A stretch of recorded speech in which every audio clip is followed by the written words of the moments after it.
Hello and welcome to Health Exposure. Today we have a very interesting show. But first let me tell you a little bit about what Health Exposure is. Health Exposure is a show that explores alternative medicine, nutrition, acupuncture, and a number of other things. Today we have Deborah Arneson on the show, and you know she always brings a cornucopia of good information. See, I promised I wouldn't say plethora. Hi, Deborah. Hi, Kurt. How are you? You're going to talk to us about the endocrine system? I am. The amazing endocrine system and your immunity. Or lack thereof. And lack thereof, that's right. Or We're not going to tell everybody I was sick. But, oh, no, honey, I wasn't talking about you. Well, not me. Oh, absolutely not. But we could. We could. Okay, that's right. We could cover the whole endocrine system today. Sure. Now, what is the endocrine system? Well, the endocrine system, Kurt, is a system in the body that's extraordinarily responsible for the well-being and the preservation of your health. And it consists of a number of glandulars, and these glandulars are what we call hormonal regulators. And the hormones that they make, you know, and they also make these hormones because we either have present the correct amount of nutrients from different foods to make the hormones. The hormones that they make regulate the entire body, the whole central nervous system. They play and have great effect on mood, energy, depression, or lack thereof. You know, the body's ability to create muscle and burn fat and things like that. So it's an extremely complex system. They're all very much involved with one another. They're like, I kind of refer to them as all the glandulars as a bunch of little hens in a hen house. And I knew you'd have something. I was afraid we were going to get by. We weren't going to have something that little hens in a hen house, okay? Yes, and they're all very much aware of what the other little hen is doing, you know, the other glandular. I mean, if one glandular system isn't able to get enough of the nourishment that it needs to create the hormones that it needs, then the other glandulars try to make up for what that gland is incapable of doing. They may not reflect and make the same hormone, but they will make another comparable hormone or somewhat comparable hormone to help support the system, which puts more burden on that system as well. So one glandular works hand in hand with the other? It's a... Yes, there's a domino effect. Oh, I see. Right. I see. Because I guess I was going to segue into what do glandulars do, but I guess that's basically what they do. They work hand in hand, but they do so many things. They just assist the body in creating a really healthy, strong immune system. If the glandulars are working well, then you can withstand stress and bugs and viruses and bacteria far better than somebody who cannot. Oh, I see. If you have one, like a weak link in the whole glandular system, then you in fact have a problem. So you're as strong as your weakest link. And that's absolutely true, because let's say, for instance, we have the entire system and we have one gland like your adrenal glands, which are perched on top of the kidneys, and the kidneys are a detoxification pathway. The kidneys and our liver and of course our skin. But out of those three detoxification systems, the kidneys are very susceptible to be antagonized. They become antagonized by things like coffee, sodas with caffeine in them, chemicals found in diet sodas, medications and drugs, you know, lots of water-soluble medicines, prescription drugs, things like that. So the kidneys are taxed, and because... Please tell me it's not so. Coffee, drink, I mean, what's left? Good things. Good things, herbal teas and certainly waters and things like that are kinder to the kidneys. I mean, you know, you can get by with being antagonistic with caffeine or something as long as you flush it with water, and purified water, I may add. I mean, fluoridated water, I'm sorry, is not good for you, especially for people who are compromised immunologically anyway. They should really avoid, you know, fluorine sources. That's taxing to the adrenal glands, which are the little snow caps right on top of the kidneys. So if you're really taxing, you know, your adrenals, then all the other glands have to kind of try to make up for what the adrenals are not capable of doing. And the adrenal glands are the backbone to the immune system, and we'll get into that more in a bit. Okay. Now, how many glands compose the endocrine system? Well, there are 6. Let me just show you what they are here. We're going to do a real nice close-up. I hope the camera can get this. Let me show you here. We've got the... oh, you knew this question was coming, I see. do. I have my little chart, and we want to make sure this is focused straight. Okay, good. We have, first of all, as I always say, the adrenals are the most important, and that would be these glands over here.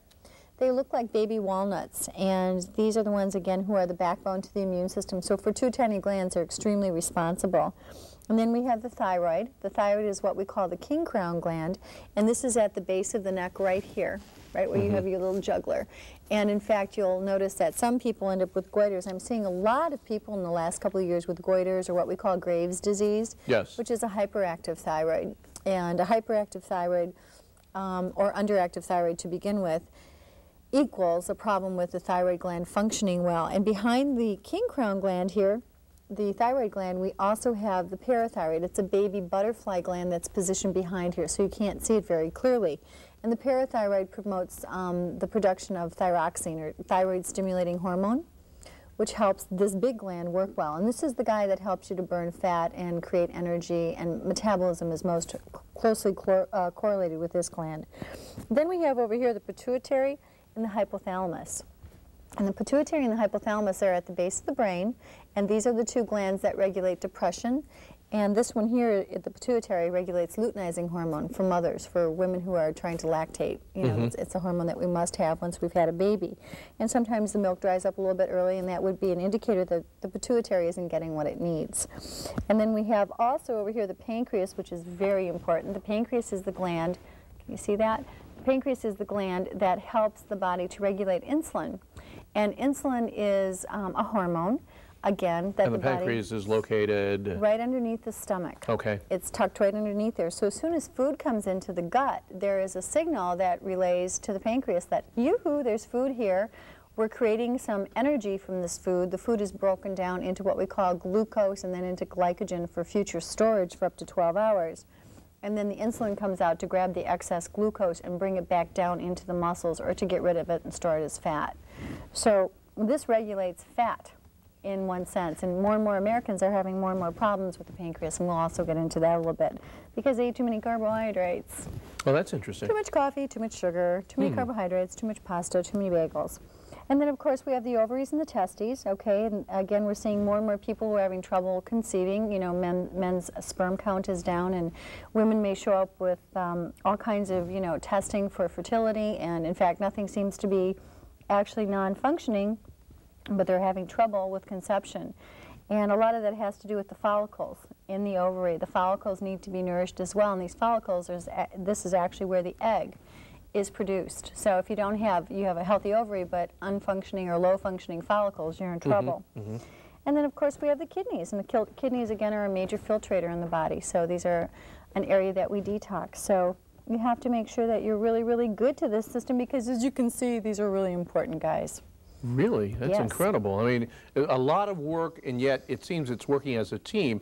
Now, you mentioned earlier about the thyroid being a fat burner, but you also said that the pancreas is a fat burner. Helps to regulate, right? But it helps to regulate. Insulin. Okay.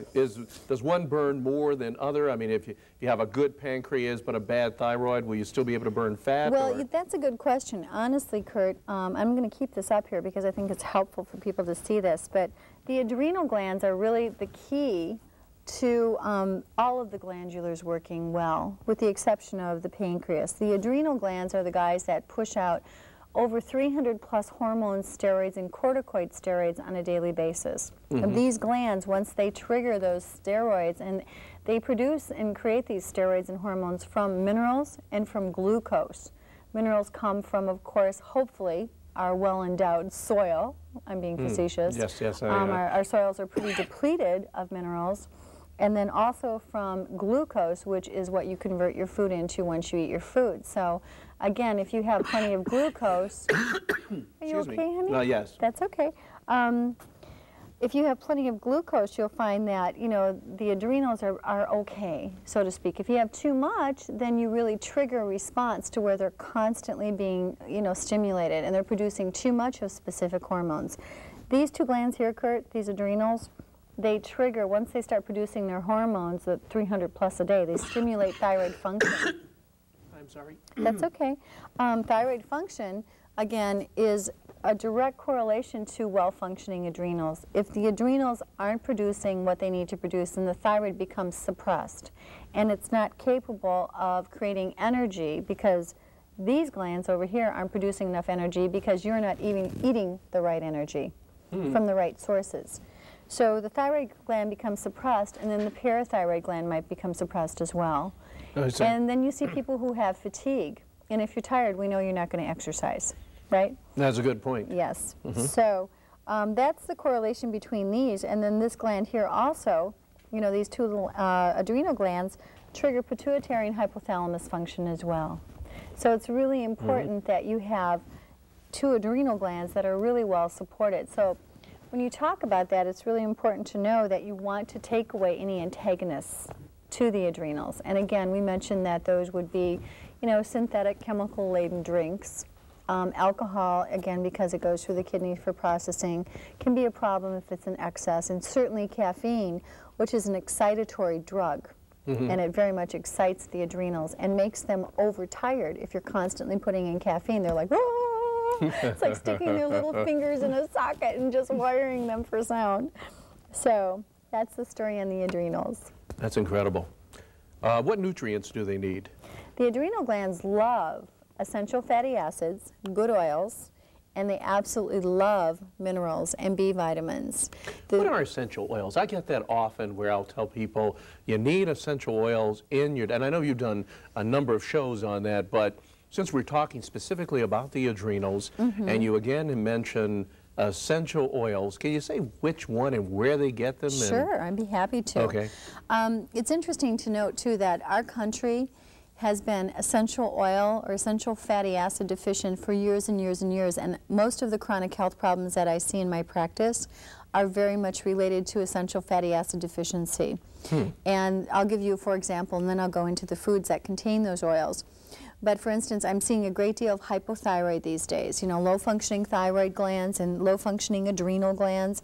And as I mentioned before, the thyroid and adrenals must have those good oils. If they don't get those oils, then things begin to happen. The system begins to break down. It has a glitch in it. In fact, I've been seeing women coming in, women at, you know, in their 30s, 40s, and 50s and 60s, diagnosed with Raynaud's disease. Raynaud's disease is a disease whereby you don't get any, there's no circulation in the fingertips and the toes and the nose. It's always, their fingers are freezing, and sometimes they're so cold that they're actually blue. I mean, you can see there's no circulation in the fingertips at all. They're so blue that if you touch their finger, one lady had me, she held her finger up and I touched it and she screamed. My goodness. Because it's so painful not to have circulation, obviously, in a digit.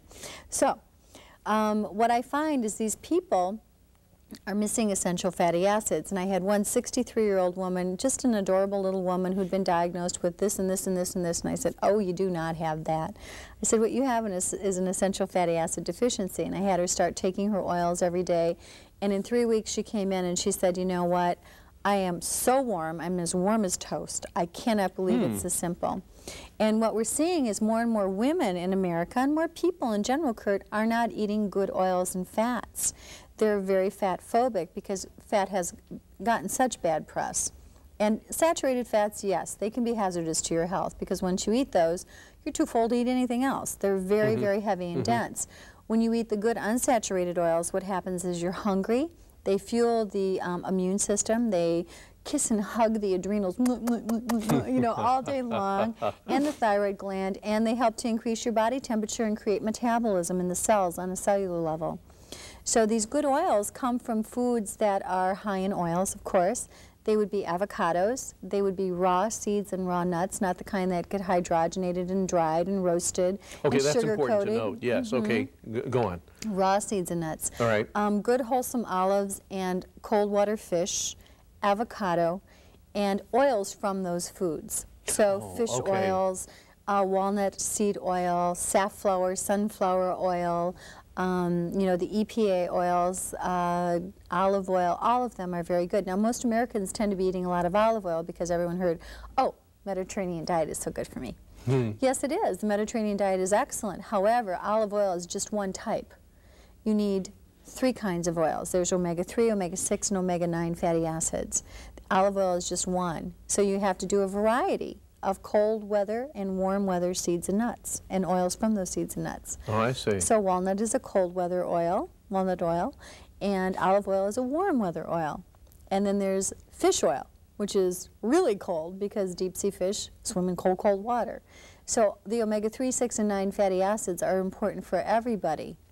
Everybody needs all of them Some people need more of one than another. It's very hard to determine what you need more of. So I say CYA, cover your tush, and eat something like Arrowhead Mills has a great one. It's called Omega. It's Essential Balance Oil. It has all the omega-3, 6, and 9s in it. It's just a great oil. I love it. Or if you can't do that, grab safflower, grab walnut, and grab maybe pumpkin seed oil. Mix them together, and then rotate to 3 other oils after you finish off those 3. So. One thing that we were talking about at one time, I don't know if it were here or in your practice or just where I picked it up, but I'd just like to clarify. Many people will come in, and especially in my practice, and they'll ask questions such as, you know, Kurt, I'm under a lot of stress. Am I creating a problem with my adrenals? And a lot of times with people under extreme stress, I do see adrenal exacerbation. Is that factual, or is that just... Oh, sure. Oh, it is, okay. The adrenal glands are what we call the stress glands. And the adrenal glands, it's important to know when you have a lot of stress in your life, and most of us do. Life is no longer simple. We don't go home at 5 o'clock and turn on Leave It to Beaver anymore. You know, it doesn't come on?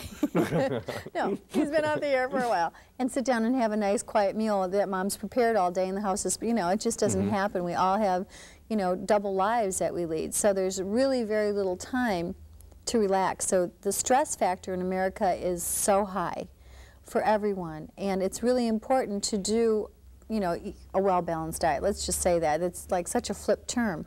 But beyond a well-balanced diet, if you don't do anything else, it's really important to do your good oils. And you need to eat those raw. You should not heat these oils. Ah, okay. That's important to know. But the adrenal glands, if in fact you're just doing oil, that may not be all that you need. You have to do minerals as well. Remember, the adrenals make something called mineral corticoids. Those are corticoid steroids made from minerals, and they all work together. So most people are very mineral deficient, and you know why? Because they're eating or drinking chemicals like coffee, which flushes like a vacuum all of your minerals out of your body. It takes manganese and magnesium and selenium and chromium and just flushes it right out of the system. So even if the minerals are there, they're like, hold on, you know, here comes the coffee, there they go. So then you're without the minerals, and what are the adrenals supposed to do? Now, how do you supplement for minerals? You know, it's important to know what minerals you need. Not everyone needs calcium. A lot of people are taking calcium in really high doses. It blocks other minerals from working. Oh, I see. So it's important to do, you know, like a hair tissue test, find out what minerals you need, and at least eat lots of rooty vegetables and things that grow on the ground that are preferably organic, that haven't had all the minerals raped and pillaged out of them with pesticides, insecticides, and sprays. I mean, organic is becoming increasingly important for people, even though it's unaffordable. It's very expensive. But, you know, the pesticide count in our fruits and our vegetables is astronomically high in America. It's very high. Yes, yes. It's very concerning. I remember you doing a show about that, and it's just scary. appalling. The It's statistics scary. are scary. It's scary. It really is. So we need our good essential oils. Eating cold water fish is a very good idea. You know, that's excellent. Cold water fish are the fish that go deepest into the ocean. Okay. Because they swim deeper, they have a higher percentage of good fat on their body, and that good fat provides you with that good fat when you eat it as well.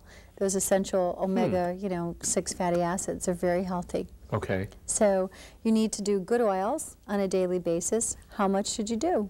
Well, I do about 2 tablespoons of good oil every single day, and I'm not fat. I see. It wouldn't help to just swim with the fish in the cold water. You'd have to eat them while you're swimming. You'd have to eat them while you swim. That's very good. You always have a good comeback. So that you need your oils. You need to do, you know, more cold water fish. Legumes are great. They have trace amounts of those good oils in them. A little bit of those essential fatty acids, not high doses. Soybean is, of course, the highest, and that would be excellent. So doing hummus dips and things like that would be excellent. And I love avocado. I eat avocado probably twice a week. I serve that to myself. And of course, you need to do your minerals and mineral supplementation. So the B vitamins are also real important for the stressed out adrenals. But a lot of people, Kurt, that you see probably have what we call a bit of a leaky gut. So they can't digest vitamins and minerals really well, especially vitamins. They can hurt their stomach. If that's the case, then they need to like start eating more live foods that will, you know, kind of re-implant good enzymes in the gut so they can break things like supplements down. I see. I see. Thyroid, parathyroid, you mentioned. Okay. Different functions? Well, they do have different functions, but they're triggered by the adrenal glands. So you really need to make sure that the adrenals are working well, or the parathyroid and the thyroid gland will be second seed. In other words, you know, I saw a man today in my practice, and he came in, and he's a very stressful job. He's, you know, a police sergeant or chief of police or something, and not in Chicago, but in one of the suburbs. And you know, his thyroid was like one of the lowest I've ever seen, and his parathyroid was like. And he wonders, he's sick all the time, and he tends to, you know, he tends to get constant ear and eye infections and things like that. And that will happen when you have a lowered thyroid and parathyroid function. You will see that you're always catching things. It's like, darn it, you know, I'm eating pretty good. Why am I always getting sick? So you look at a blood test and you see what those values reflect, and if in fact you have lowered parathyroid and thyroid, you know that A, you need essential fatty acids, B, you need minerals, and C, you need your B vitamins. You need to balance your diet. I see. And take those supplements if in fact they work for you. So, I mean, also if you see lowered parathyroid on your blood test, say the range is like 0.70 to 4.2, and you're, you know, right around 1. Okay. You're on the low end of the range, then you'll know for sure that there's probably calcium, too much calcium in the system. Oh, really? Calcium tends to deposit in the parathyroid.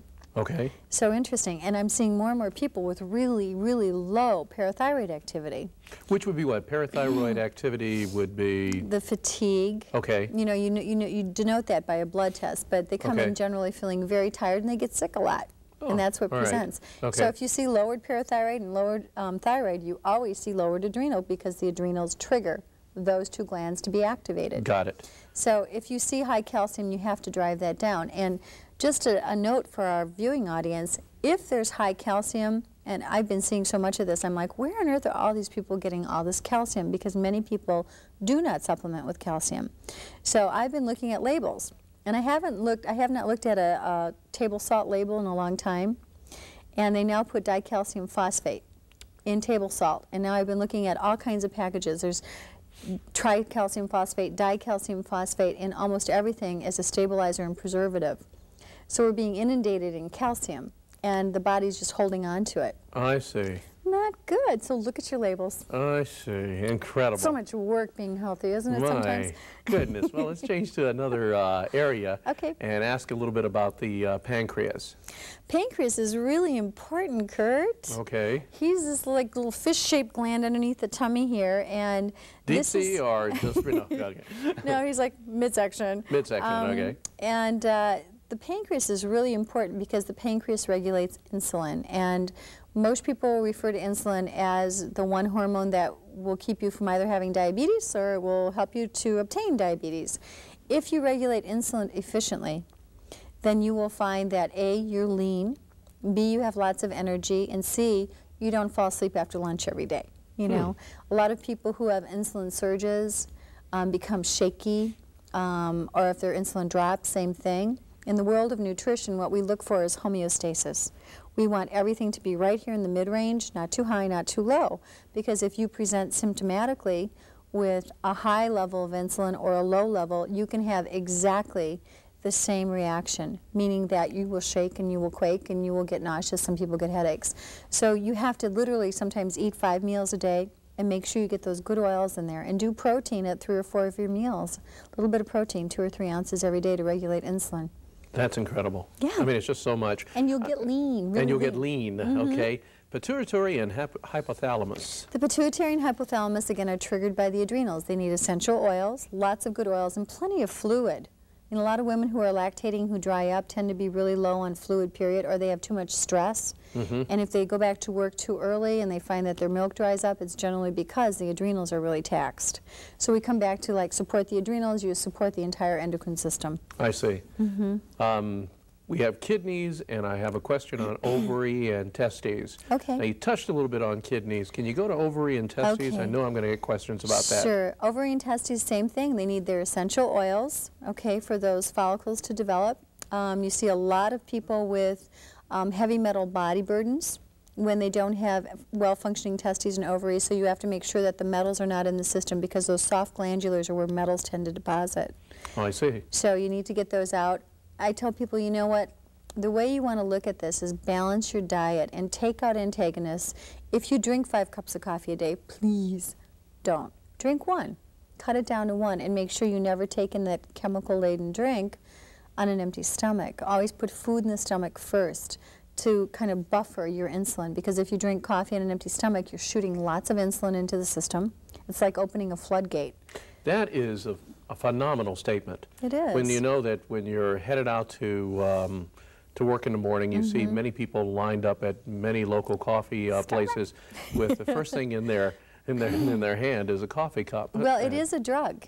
Caffeine is a drug. It is now listed in the DRGs, so it is a drug. And you know what? It does what it does. It stimulates adrenal activity. It kicks out epinephrine and adrenaline. It gets you wound up a little bit. It makes you hyper. Put some sugar in there and everybody's like, okay, gotta go. Well, pretty soon, if you've eaten nothing else, you know, it'll make you feel good for an hour or so. Your insulin will drop dramatically. And when that happens, when that blood sugar deregulates and insulin crashes, so does every other gland in the endocrine system. They're all like, oh no, what are we going to do? And the adrenals will crash as well, and you become very fatigued. You need that second cup of coffee to get you cranked again. But what you're doing is you're taking yourself on a hormonal highway ride. You're up the mountain, down the down the highway, Yes. up the mountain, down the highway. It's like all day long you're riding a roller coaster. It's exhausting, it'll make you sick, it'll wear your endocrine system out. What do you want us to do? So, well, I suggest people start eating at least 3 meals a day if they eat 1 or 2. Okay. If you eat 3 a day, go up to 4 or 5. You know, just small meals, just segment things out. And make sure that you supplement where needed. I mean, minerals are very important. B vitamins are very important. And start getting some good oils in your diet. And don't forget water. Oh, never You forget have to water. have water. Either we're running out of time or our camera person is having an adrenal problem you know, with that shakiness you were talking about. Right. This is so interesting. I always hate that we have to end because you always come with so much knowledge, and Thanks, Kurt. you take the time to make it understandable to all of us, and we certainly Good. appreciate it when you come over. It's my pleasure to be here. Well, Thanks good. for having me. Yeah, but it always boils down to a good diet. Food can be therapeutic. You can heal yourself with foods. It's so simple, it's stupid. And you know, I just wish to share with our viewing audience, you know, if they have questions or concerns, they can certainly, you know, give us a call. And we'd like to know if they'd like to know more about specific subjects as well. So please feel free to write in or call in and let us know what your interests are, because we care whether or not you're healthy. And you certainly demonstrated that. Deborah, again, thank you so very, very much for You're welcome. coming on the show and telling us everything and in detail and in bite-sized pieces that even I can understand.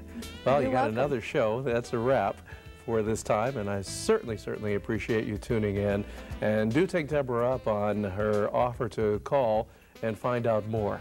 I'm Kurt Hill, your host, and see you again. Thank you very much.